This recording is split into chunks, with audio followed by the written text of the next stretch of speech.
is the visionary founder of Yele LLC. With a career spanning over a decade, she has made significant strides in the fashion industry, emphasizing sustainable practices and ethical production methods. Her dedication to preserving cultural heritage through fashion has earned her accolades and features in prestigious publications like Essence and Yahoo News. A recipient of the Visa US She's Next in Fashion 2023 award, she continues to push boundaries, crafting bespoke pieces that tell empowering stories through curated symbols on exclusive prints. Her brand, Yele LLC, caters to discerning tastes of established, creative, and artistic individuals, offering them garments that are not just attire, but a celebration of Afrocentric luxury and cultural pride. Creative Mornings Baltimore, please help me welcome Yele to the stage.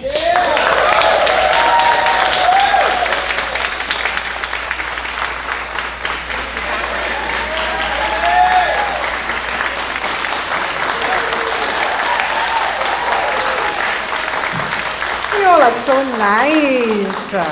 Thank you, thank you.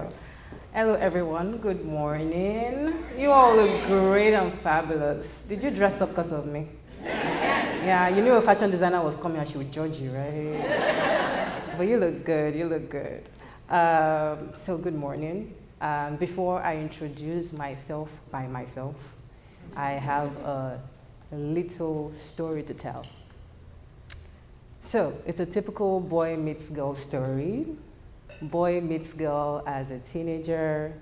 Boy has a huge crush on girl, doesn't tell girl. You know, I'm tired of the suspense. Okay, boy is him, girl is me. Okay? So now that you know who the protagonist is, let's continue with the story. So, boy meets girl, and I would say boy is O for orange, P for papi, E for elephant, Y for yam. That's OP. That's his name. His name is OP. Thank you. This mic doesn't want me to be great, so I'll be great.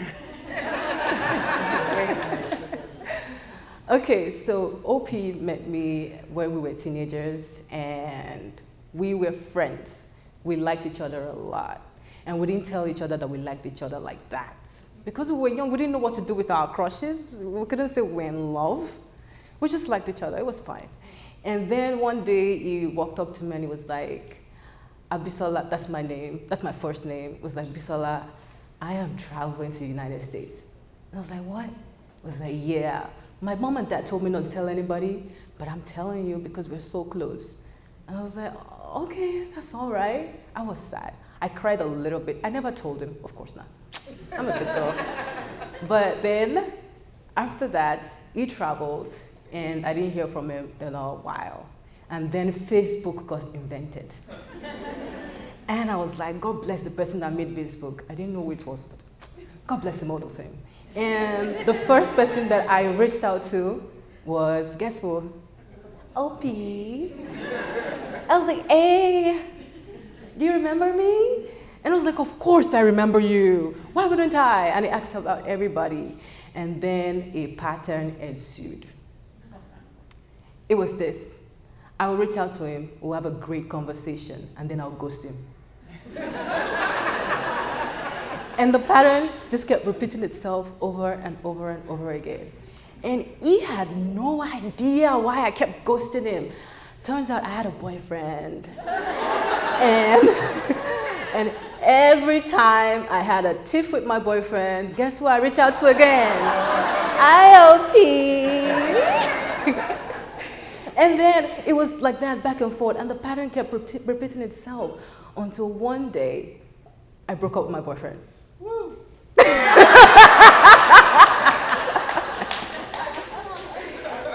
And then when I broke up with him, it was like, okay, we're back to having great conversations again. And then I ghosted him.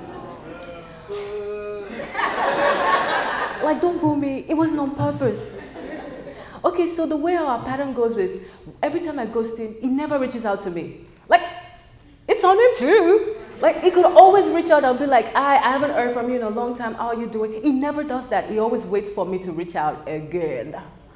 So this time around, I ghosted him, but my phone broke. It wasn't on purpose.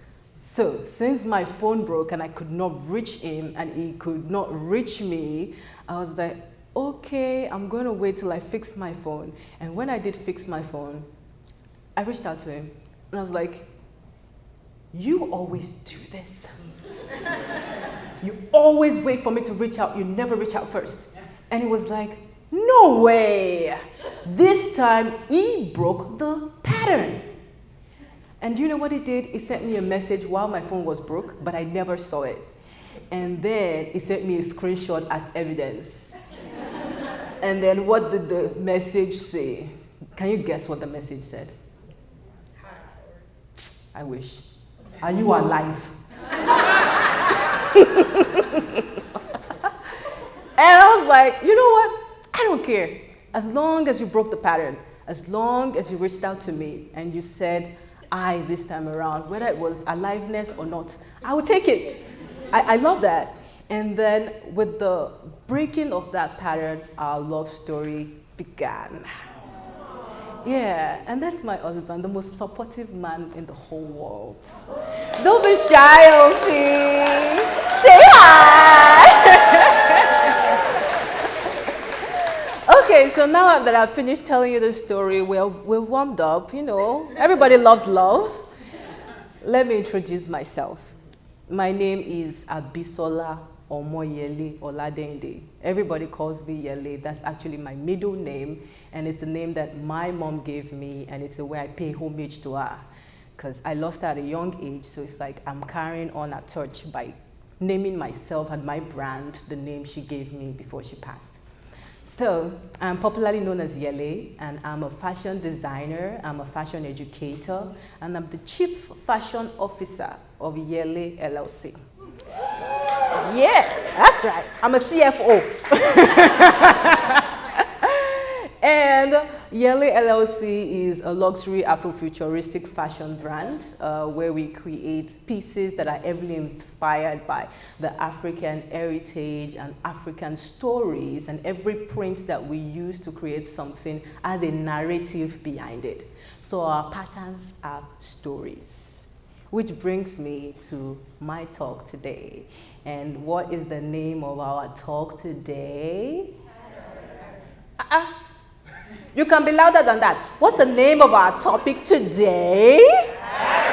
Thank you. I knew you all were nicer than that. No, don't whisper it. Let's say it with full chest.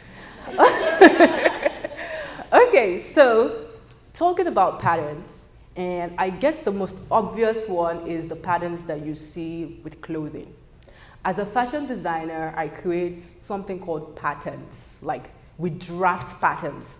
So every line, curve that we use is saying a garment story.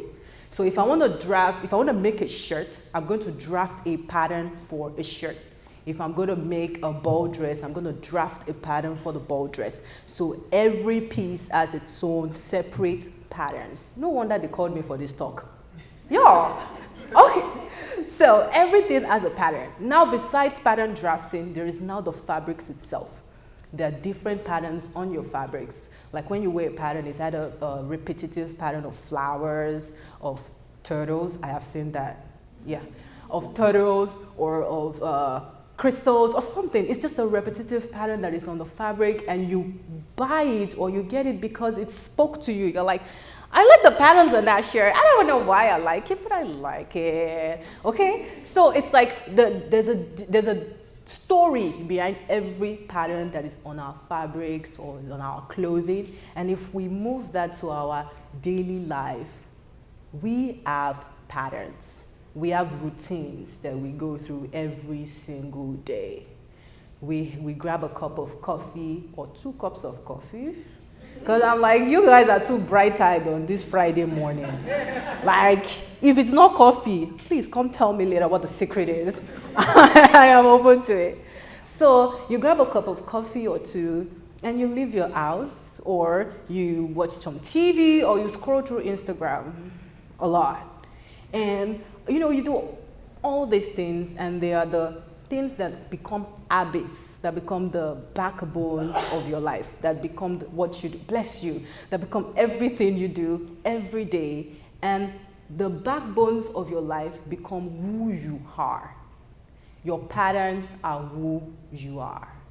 So if you want a change in a result, or if you want something different to change in your life, it just means one thing: break a pattern. Once you break that pattern, a whole different result comes out of it. Now, patterns are seen everywhere. Patterns are in the music we love to listen to.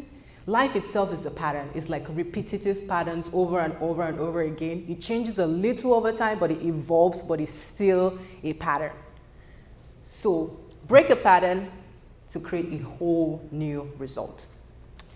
Now, we talk about the great men and we talk about the great women. And one thing that I've noticed about all of them is that they were not scared to break patterns. Everything that happened to that became revolutionary was because someone was like, this pattern doesn't work. Let's do something different. Let's break this pattern and let's do something revolutionary and change it into a whole new system or a whole new way. And now I'm going to bring it back to fashion because I'm a fashion designer. Now I'm wearing an A-line dress. It's a basic A-line dress. Is it? Hell no! Don't play with me. It's a statement piece, my dear. So it started as a basic A-line dress. It was just something I just cut out. And then I was like, let's make it asymmetrical. Then let's put pleats on it. What if the pleats are color pink? Let's do that. And then let's put a little button here, just cause. Why not? So it starts with something simple, and as you keep breaking the pattern, you change a simple piece to a statement piece. You change your simple life to a statement life.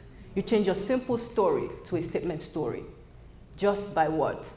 Breaking a pattern. Is anybody with me? Amen. And we see that these patterns were like, a few people are like, life just happens. Yeah, life just happens. But your reactions are the patterns that happen to life. The way you reacted to what happened is how you keep piecing your pattern thread by thread and stitch your story. Okay? So if you want something to change, like I said, what do? Break the pattern. Thank you. You break the pattern. So, next time you pick out that dress from your wardrobe, or you pick out that item for your wardrobe ready to leave your space, think about the patterns that are on it. What drew you to this? Number one. And think about the stories that you can tell. And think about the stories that your patterns are telling right now and the stories they could tell or the stories you want them to tell. And see how you can create and mold your patterns to tell those stories that you want them to tell. Now, if you pull out a piece from your wardrobe and it's an all black piece, it's telling a story. The story is you need Yele in your life. Okay? So, and how can you have Yele in your life? I am a 4 minutes walk from, no, not a 4 minutes walk, 4 minutes drive from here. We have a studio at the Motor House, but we have a store space very close to here, just 4 minutes drive from here. So if you, 301 South Light Street, you're going through the Made in Baltimore doors to get in there. So if you don't have plans for after this talk, we can all work together. And get to our space right there. But I really, really thank Creative Mornings for having me this morning. I thank you all for sharing your pattern-filled morning with me. And I hope you have an amazing rest of your day. Thanks, guys.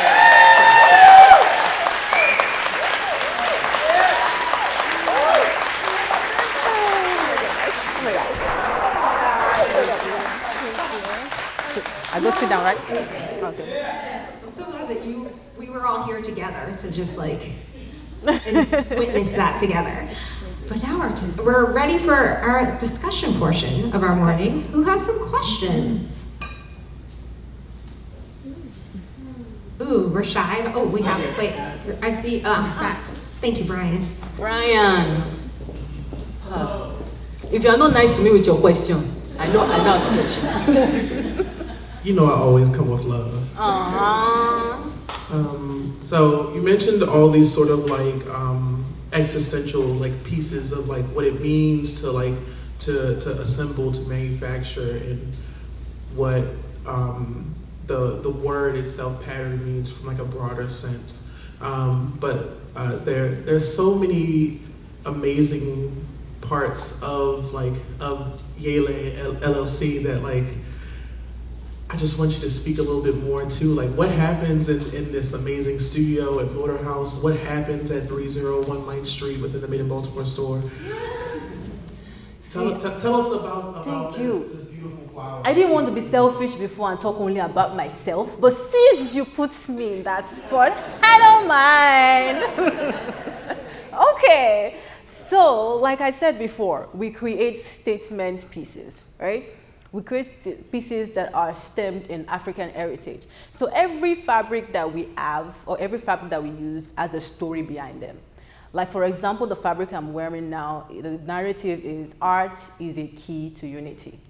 Now if you stare at it really well, you will see a pair of scissors in it, you will see keys on it, you will see a representation of a compound on it, you will see a broom on it. So all this coming together shows that, first of all, the broom, each strand comes together to function as a broom. That is unity coming together. A compound is a group of people, like a community coming together. And the scissors is my heart, because I cut. And then the key is right there with my name, Yele. So that the narrative that it's saying is that art is a key to bridging communities, bringing people together, and is a key to unity. And that's just one of our prints. So each and every of the print that we use, we have 5 different pillars, and we have, I hope I remember 5 of them today. We have the unity print, we have the festivity print, we have the power of love print, we have the royalty print. Am I going to get the 5th one?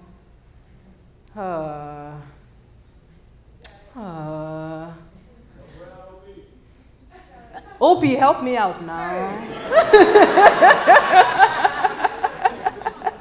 And we have the beauty print. I got it.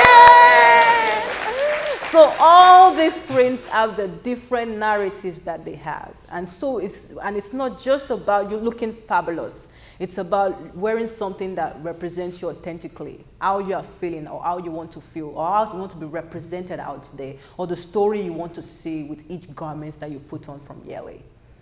That is what happens in our studio. And we create custom garments in our studio. So it don't matter what size it is. We don't even work with size, we work with measurements. So we're gonna measure you and be like, okay, we are making this one for this person. That is our custom part of it, and that happens at the Motor House. Now, because I have moved or expanded, it's not a move, it's an expansion.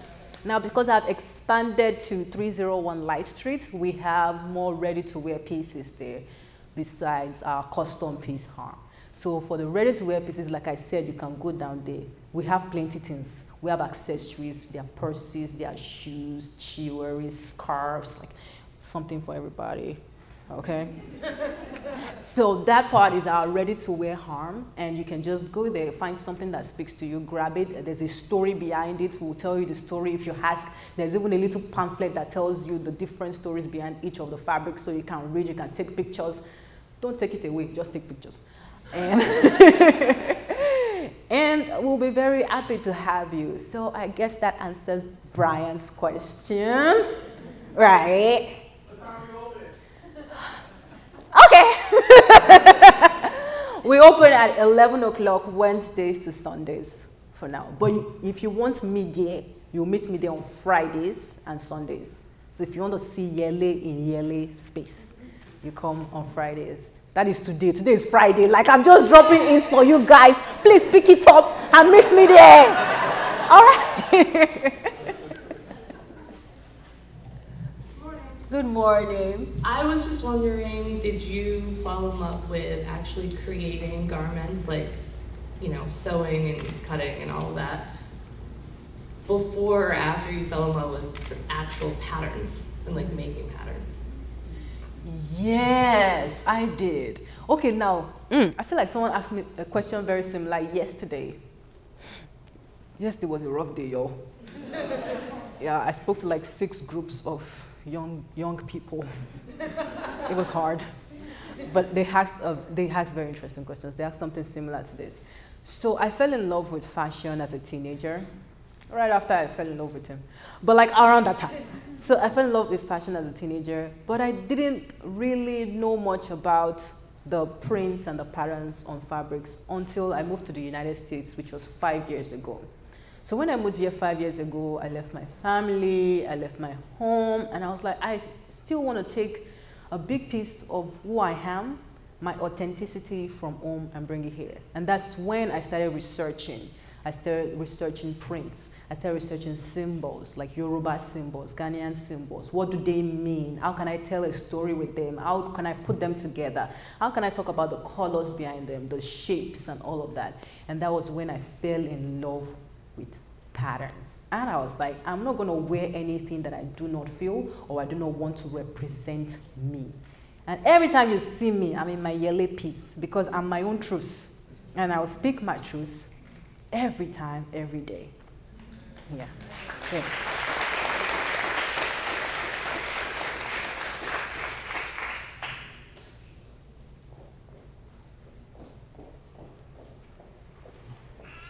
Thank you so much. You're on my page, aren't you? Yes. I was wondering if you could speak about the effect of artwork that we wear and the effect that has on our mood and our body, and then how we interact with others. It's like you're this moving art piece that then creates moving art pieces for other people, and I'm just struck by how that's affecting all of our moods. Mm-hmm. And so I'd love to hear how you've witnessed how your pieces relate to the inside of the people wearing them. Love it. Okay, so who saw me today and didn't smile? Like, who saw me what I was wearing and didn't like, oh, wow, you look good. You know? So that is, now imagine how I feel wearing it. I feel good, y'all. I feel great. So I know that it affects my mood. It affects the way I feel personally. And then if I feel good about myself, I spread that goodness to everyone else around me. So wearing a heart piece is like, it starts statements without even me trying. Like, I'm an introvert. It's not obvious, but I am. And I am so glad to wear Yele all the time because that way I don't have to talk too much. Someone just walks up to me and like, oh, I love your dress. And then I start a conversation. I'm so glad you came to me because I wouldn't have come. I'm so shy. You know? So these art pieces are statement starters. They are community builders. They are network helpers. You network in them, you feel good, and you spread the goodness to others. And it affects our mood. It brightens your day. It brightens, how you feel from the inside to the outside. And I'm going to use someone as an example here. I won't mention her name, but she's in that side. Every time she gets a Yele piece, it's like all of a sudden she's taller. She's like, Geoffrey, fetch me my purse. That's how she is. And not just her, it's everybody that wears a piece of Yele. All of a sudden, they're like standing taller, their posture is straighter, and they're all bougie. I love it. I love it. And that's the blessing that I have and that I have to spread to others. And it's a great privilege. I thank God for that. Yeah.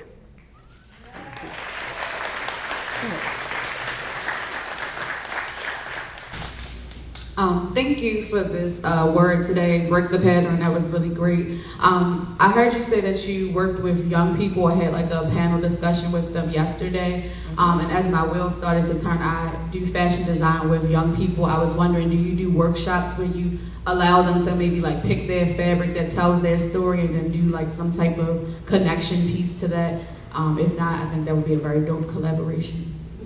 Oh yeah, I'm always open to collaborations, and I do workshops, but it's mostly focused on fashion, sewing, and the business of fashion. So that's the workshop that I'm doing. But we can definitely talk about a collaboration on talking about the prints and how they can make something with different prints. I'm open to that.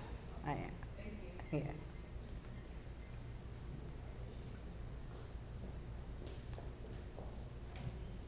Good morning. Good morning. From a business perspective and your growth and expansion, can you maybe give us an example of breaking a pattern that you saw that you needed to do something different that created to your success, contributed? Thank you. There are so many patterns to be broken. It's like, oh my God. First of all, my husband. I was working from home. I used to work from home, and the first pattern I had to break was get out of the house. And he sent me packing. It was like, it's time for you to get a space outside the house. You know, I get that you're in your comfort zone, but it's time to break this pattern of trying to bring clients to the house and they don't see you as a professional or they don't see you as a real business owner, and you got to get out of the house. So that was the first pattern that I had to break. Get out of the house to my own space, number one, and get out of the house to actually network. I want to be on the sofa all day watching TV and sipping mimosas or drinking ginger tea or something like that. That's what I want to do. That's my comfort. That's what I always want to do. But I had to break that pattern and put myself out there and meet new people and have my own space where I'm like, I'm leaving the house and I'm going somewhere to work. And then I'm leaving work, I'm going home to relax. That was like the first pattern that I had to break. The second pattern I had to break was I had to talk about myself a lot. When I started asking me to talk about myself, the only thing I could think of was, hey, my name is Abisola. I do fashion. That's it. Do you have any questions for me? So now I have to learn how to tell my own stories. That was another pattern I had to break. I had to come out of my own shell, tell my own stories, speak to as many people as I can, and make sure that I'm authentic as I can possibly be myself, laugh like a chicken, whatever it is that I do. But I will do it, and that's another pattern that I broke. Then the third pattern that I can think of was seeing it as a business and not as a hobby. When I first started, I enjoyed it so much. I wanted to give all my dresses away for free if I could. I'd be like, oh, you like it, take it. Like, that was what was on my mind. But I had to break that pattern and be like, okay, we either got to break even or make a profit, or this is not going to be worth it anymore. It's not going to be sustainable, and you're not going to be able to bless people like you are blessing them right now. And if you want to remain a blessing, you have to be sustainable enough to do that. And that was the third pattern that I broke, seeing it as a business. And, you know, reaching out to people, writing grants when I can, reach out to organizations that can help me out to get that right mindset. And yeah, that was the pattern that I broke for my business. Thank you.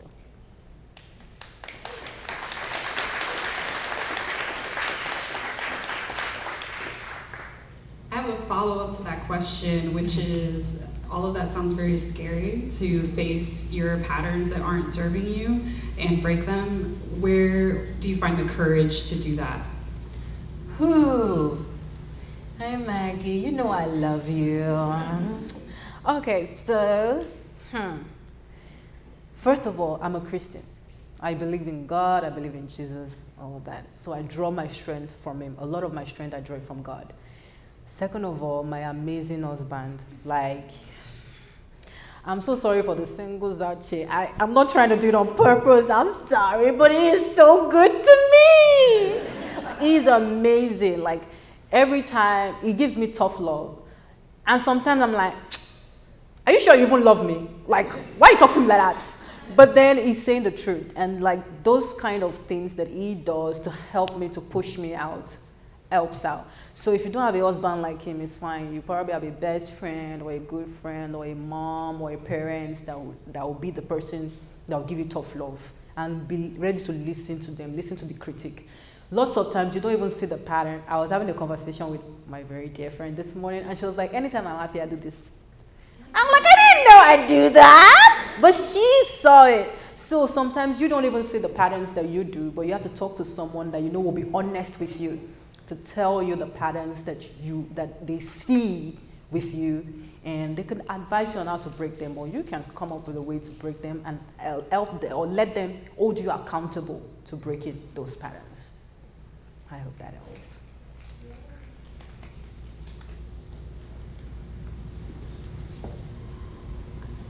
Oh, there we go.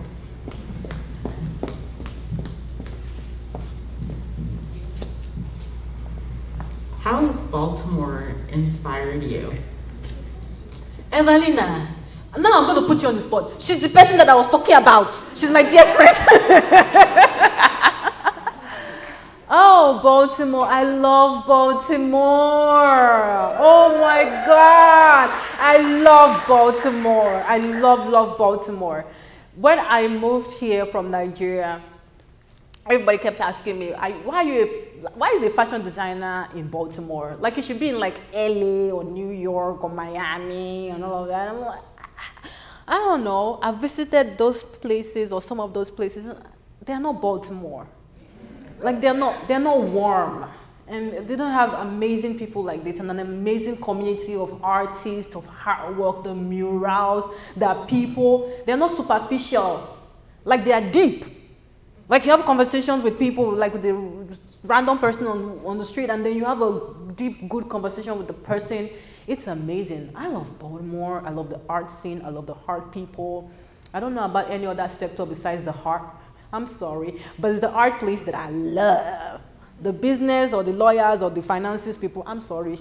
I love art. I love the art people, and I love the art community here in Baltimore. It's a great inspiration. And I love you, my friend. Yeah, help me think. Abisola. Oh, wait, was there one more question? I'm sorry. Did you have a question? Yeah, great. It's just a little bit of a piggyback, if that's okay. I was just curious if if that heart and love for Baltimore, if there was a moment, sometimes patterns evolve on their own, and if there was ever a subconscious moment where you realized that you saw Baltimore showing up in a pattern you designed, or a particular style of clothing that, like, it found its way into the work. Thank you. So I believe the art is a key to unity was heavily inspired by Baltimore, because I saw the love and the community in the art scene, and I was like, I have to do a print that is art is a key to unity, because it definitely is here in Baltimore. Yeah. So I hope that answers the question.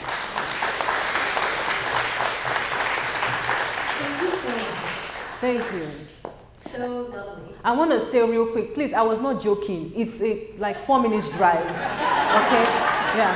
Thank you. We're on a really lovely walk around the harbor right now. Yeah, like, it's just made in Baltimore doors. If you see made in Baltimore, just go through the doors. I'll be right there. I'll be waiting for you, ready. So, yeah. And honestly, it's like such a sick space. There's so many other like great Baltimore, like Made in Baltimore has been doing a really amazing job of activating that space. And in the space, we have 4 other entrepreneurs there. Black owned. It's amazing. There's tea. There's me. There's a gift shop. There's a bead shop, and like little beautiful things that you can just come and grab. And, Is that the most Baltimore? yes, she's on point. Yes, yes. So I look forward to having your. I can handle your. Come. Thank you. Thank you again. Thank you for having me. Thank you so very much.